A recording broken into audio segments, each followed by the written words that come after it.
So ladies and gentlemen, we've now come to our final two sessions for the morning before we break for lunch, and up next is another panel discussion. Diving right in, we're going to be talking about scaling green businesses for a net zero world, align purpose with profitability. Please welcome our moderator, Madhav, Chief Executive Officer, WRI India. Let's put our hands together for Mr. Pai, ladies and gentlemen. And keep that applause going for our panelists for this panel, Abanti, Sankaranarayanan, Chief Group Public Affairs Officer, India and International, Group Sustainability and Group Risk, and Economist Functions Member, Group Executive Board, Mahindra and Mahindra Limited. Do we have a round of applause, please? Let's put our hands together for Rajesh Vasudevan, Vice President, EHS and ESG, Cipla. Thank you for joining us, sir. And Abhejit Agarwal, Head Sustainability and CSR, Axis Bank. A big hand, please, for Mr. Agarwal as well. Thank you.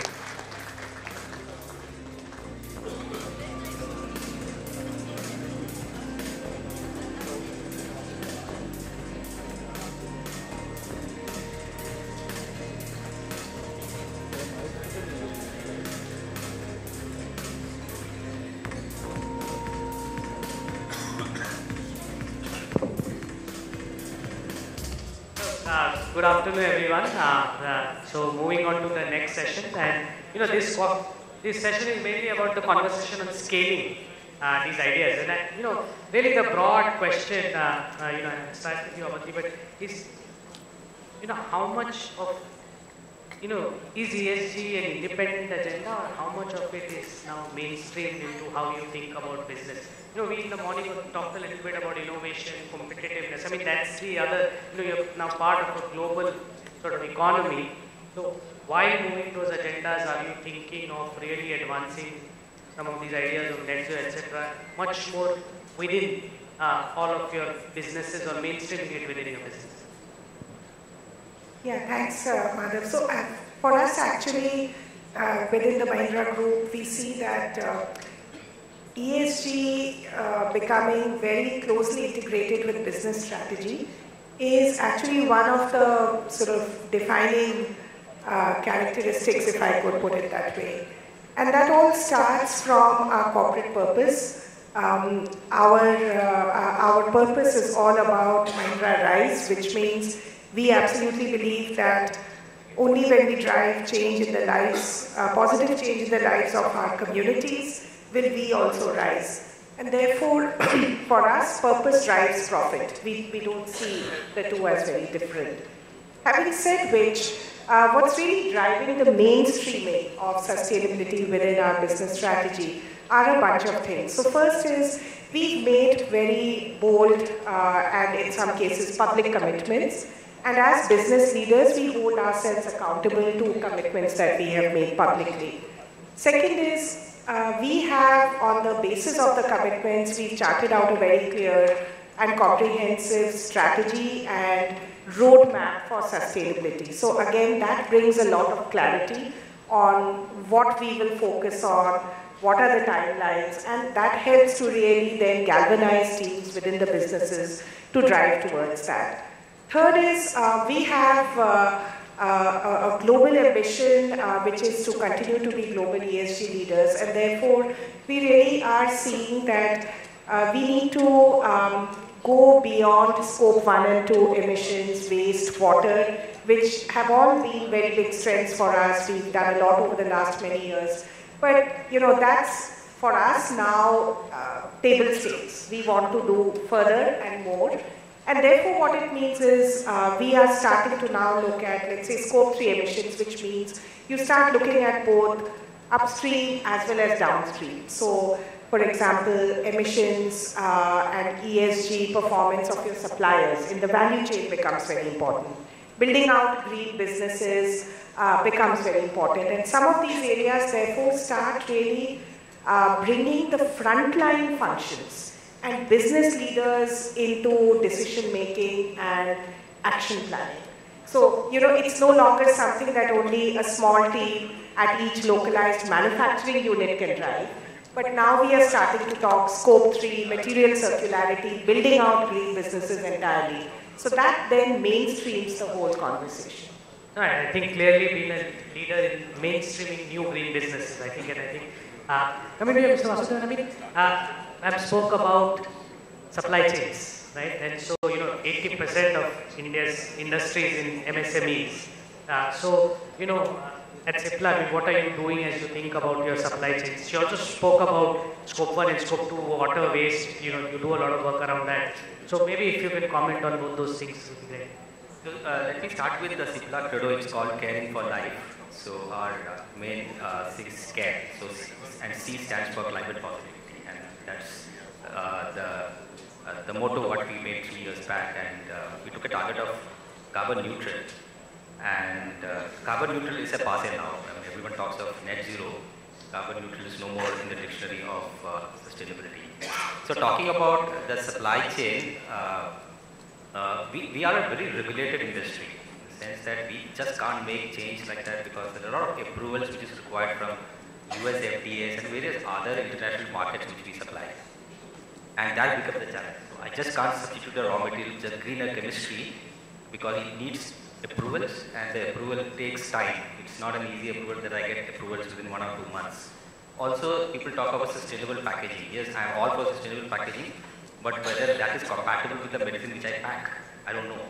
So that needs a lot of approvals. So those are the challenges which you have in the typical pharma industry. But having said that, what we said is that we have around 10,000 suppliers, odd suppliers. How can we influence them as a market leader? Right? So that is the greatest challenge what we have. So what we are thinking or what we are doing is that what is in it for me? Right? We have actually went ahead and told them that this is the success what we had in the last 3 years. Right? We talk of profitability. The company, despite investing in sustainability, we are still a profitable business. Right? So it's not a cash cow. Right? We will reach that cash cow at a later stage when we have done all the things what we want internally in terms of energy consumption, having renewable energy, a lot of things we can do internally. But at a certain stage when you hit the ceiling, and that's when we want to look outside and see. And that looking outside is really looking into supply chain and see how we can influence this, the supply chain, our value chain partners. So what we do is that we educate them, we go and present what benefits we had as an industry from doing all the sustainable things what we have, and say that now please help us in this sustainability journey. And that is helping us. We are not focusing on the 10,000 suppliers. That's a huge bank. We don't have the bandwidth to do it. We said that 30 critical suppliers will take account of 80% of our spend, and that's what we are going to focus. So small steps, and I hope it will go in a big way in the future. Thank you very much. Axis Bank, you have a lending portfolio. How, as we are talking about scaling net zero, how much of your lending portfolio is now in green businesses? That's sort of one. The other is, do you even have access to other, we were talking about finance, climate finance in the morning. Are there pots of money that you have access to which you can, lend at lower rates, especially if it's advancing these agendas of sustainability, net zero, green development? Thanks, Madhav. Good afternoon to all of you. So I'm from Axis Bank. My name is Abhejit, and I think in the whole conversation on net zero and on climate action, I think banks are in a peculiar position because one is that there is a very strong focus on financing. That if we get better financing, it will positively impact the whole climate action agenda as we move forward. So that is true. And the second is that 98%, if we add scope 1, 2, and 3, 98% of our emissions are scope 3, which is basically the emissions of our portfolio. And that's outside the direct control of financial institutions. So it becomes a very challenging situation also because the expectation is that banks should be in a position and should be driving that change. Now, just to share with you the kind of work we've done in the last 2 to 3 years and set some context as to where we are moving is, I think the most important thing that Axis Bank was able to do in the last 2 years was we established an ESG committee of the board. So we became the first bank to have a standalone ESG committee at the board level, and I think, and the reason I want to highlight that is that it brought a lot of clarity at the highest level of the organization. So the board was thinking in that direction and it was aligned. We were able to break the many silos. And this is what you referred to, that ESG is not a thing in itself. So one is we were able to, and we're still understanding the context of ESG, what it means for us. So it is, one is certainly the climate action agenda, second is again the sustainable development agenda, the SDGs. So all of that is coming together. Now coming to lending, there are two aspects how a typical financial institution looks. One is, as a lender, we naturally have very high risk. We are very risk averse. We have to be very risk averse. So one is then how do you drive positive financing, while meeting your own risk benchmarks and also while meeting your profitability. And I think this is a question, this is an issue not just for a bank, but for every corporate sector, is that how do you maintain that path of being sustainable, being profitable?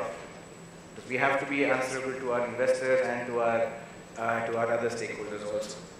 So that's a conversation we are having, and we've been able to make some headway. So number one is that we are focusing a lot on climate risk management. This is where the regulator has played a very proactive role in the last 1 to 2 years. The RBI has been very active. There have been, last year there was a discussion paper on climate risk, which in a way set the tone for this entire sector. So we're moving forward in that. We started work on stress testing, scenario analysis around certain climate parameters. So that work is happening. So at one end, we are kind of securing the portfolio that we have. The next question then comes is, we need to scale up to the right sectors, whether renewable, urban mass transportation. So over there, yes, we are putting in levers. So we have a sustainable financing framework, for example, which defines, one is to put a good governance process. And the reason that becomes very important is that is how we'll be able to attract capital. Because investors want to see that kind of clarity of thought, number one, and number two, that we have the right processes in place. Because so that is what we've been able to move forward. So one, we have a financing framework in place. Two, we have an ESG policy for lending, which is basically applying the IFC performance standards on environmental and social risk across the portfolio. So that way we are able to move forward. The third piece you said about what kind of incentives can be given. I think we also operate in a larger ecosystem, so I think it becomes very difficult for any one single institution to really take the lead and say, I will do this, I will, because then once you... My main question is, do you have access to, say, GCF money or some other sort of... Yes. Concession finance, so maybe you can just... No, absolutely. So it is both ways. One is that our current portfolio, how do we make it greener? And then how do we get out of, say, coal or thermal power or over time? Because again, being an Indian bank, we have to be very conscious of where we are as an economy and what our socio-economic needs are. Yes, access to capital is there, it's improving. And I think that's also coming from the fact that Indian corporates, not just us in general, our systems are improving, our policies are improving, our data measurement is improving. Because that is what a foreign investor also wants to see, to be able to lend. So I think that is all happening and will move. Yes. Thanks also, Abhinav. You were talking about investing in some of the emerging sectors and the risk capital that is required for that. Somebody coming back to you, one or two green businesses that have emerged and you think, have already sort of, really the sort of success story, a little bit if you can. So the green businesses that we are investing significantly in, one very obviously is electric vehicles. And there, in terms of green shoots, we already have nearly 70% market share, sold 100,000 units in June, the end of the year, this year, in our electric three-wheelers portfolio, where we are a market leader, and then we also have electric SUVs, and we've got ambitious plans for that. So that's clearly one. The other is renewable energy, both solar and hybrid, through a company called Mahindra Sustain. Interestingly, we also have green services, and by that I mean green resorts through Mahindra Holidays, green buildings. We launched India's first net zero residential building in Bangalore under our real estate business. We also have, interestingly, a green supply chain consulting business called Bristlecone.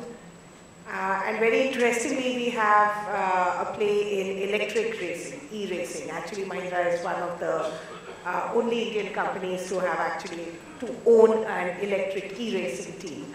So basically, as you see, we therefore have a bunch of businesses, and we are very consciously therefore building a greener portfolio and investing behind this. Thank you. So, Vasudevan, I mean, again, I mean, if you can talk a little bit about sort of, what is real, if really all the stars align, what are the few things you would push to really scale this idea of, bringing ESG or net zero as part of your businesses? This is my personal view, and being a devil's advocate for this is that net zero is not a rat race. Right? Let's not get into a rat race. Just because of peers are doing, I should not jump into SPTI. I'm not saying that we should not do SPTI. We should go for SPTI, but it should be a very, very cautious approach. Why I'm saying is that we have a visibility of 5 to 10 years, and we are talking of 2050, right? And we don't know how the technologies are going to emerge. So it's completely, we are obscure to what's going to happen in the future, right? But on the other hand, it's not an option, right? So for pharma companies, it's going to be a challenge because we send medicines across universe, right?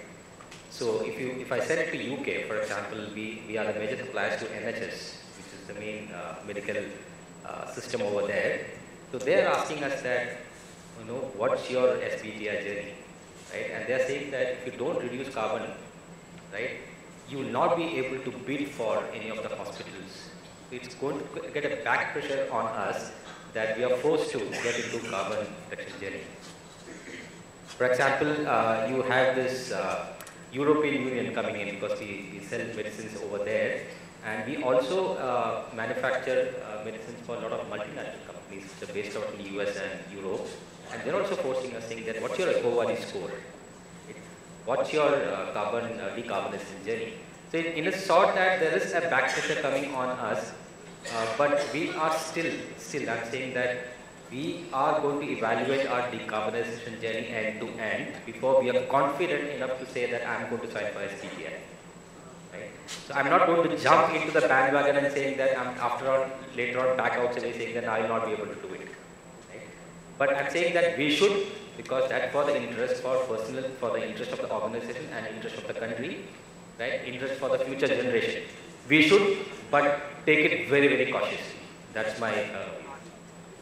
Thanks, and I think also making sure that the greenwashing doesn't happen and what you're doing is done well and most solid. And one more thing, just an addition, is that when you talk of sustainability, there's a whole discussion on GHG happening, but there are two parts which we are missing out: is water and waste.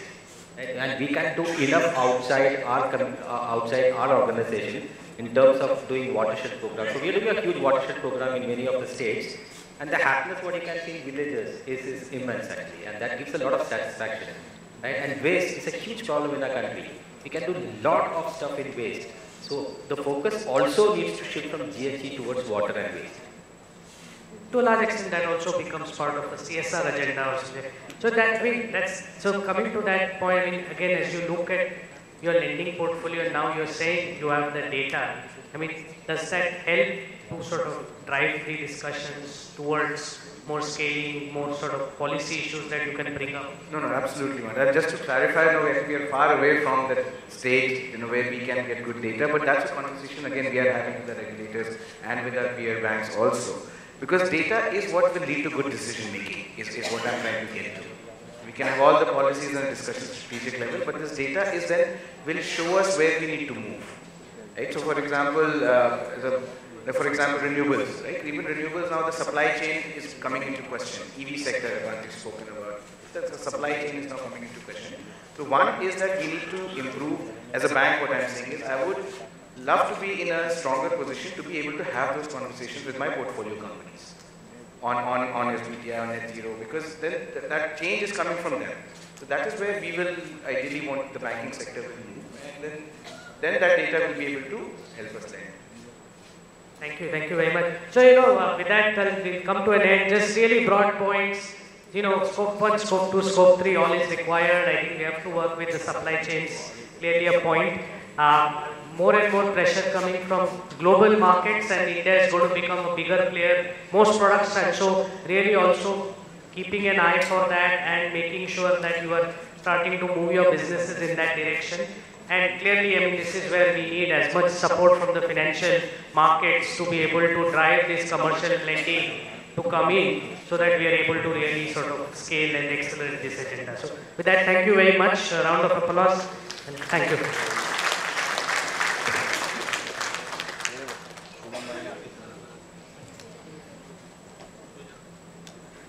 Ladies and gentlemen, please give this fantastic panel another round of applause. Thank you so much to each of our panelists.